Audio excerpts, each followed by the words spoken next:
DNA मित्रों, बाजार में एक ऐसी खबर आ रही है जिसने निवेशकों की चिंता बढ़ा दी है। चांदी की चमक अचानक फीकी पड़ने लगी है। अगर आप कमोडिटी मार्केट पर नजर रखते हैं या घर के लिए चांदी खरीदने की सोच रहे हैं तो आपके लिए यह खबर बेहद महत्वपूर्ण हो सकती है। आज चांदी के भाव में सीधे 3,000 रुपए की बड़ी गिरावट देखी गई। हर कोई अब यही पूछ रहा है, जो चांदी कुछ समय पहले तक आसमान छू रही थी वो अचानक क्यों लुढ़क रही है? क्या चांदी में निवेश करना अब एक बड़ा जोखिम बन चुका है?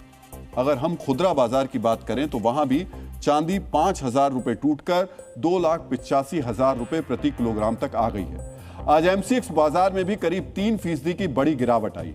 इस समय बाजार में जो स्थिति बनी हुई है उसे एक्सपर्ट सामान्य मुनाफा वसूली नहीं मान रहे हैं। इसके पीछे अंतर्राष्ट्रीय बाजार में चांदी पर सट्टेबाजी का ना होना और वैश्विक मांग में कमी आने का डर और रेट शॉक एक साथ काम कर रहा है। रेट शॉक का मतलब बाजार में ब्याज दरों को लेकर अचानक आया बड़ा बदलाव। इस गिरावट का पहला कारण हमारे देश की नीतियों और आयात शुल्क से जुड़ा हुआ है। भारत में सरकार ने जब सोने और चांदी पर 6% से बढ़ाकर शुल्क 15% किया तो घरेलू बाजार में कीमतों में अचानक एक आर्टिफिशियल तेजी आ गई। अब वैश्विक कीमतों में गिरावट और बाजार के ठंडे होने से वो अतिरिक्त प्रीमियम बाजार से बाहर निकल रहा है। इस गिरावट की एक बड़ी वजह अमेरिका में ब्याज दरों को लेकर बड़ा डर भी है। यही नहीं, वैश्विक बाजार में कीमती धातुओं पर दबाव इसलिए भी आया क्योंकि अमेरिका में महंगाई की चिंता फिर से बढ़ गई है। अमेरिका का केंद्रीय बैंक यानी फेडरल रिजर्व आने वाले समय में ब्याज दरें बढ़ा सकता है।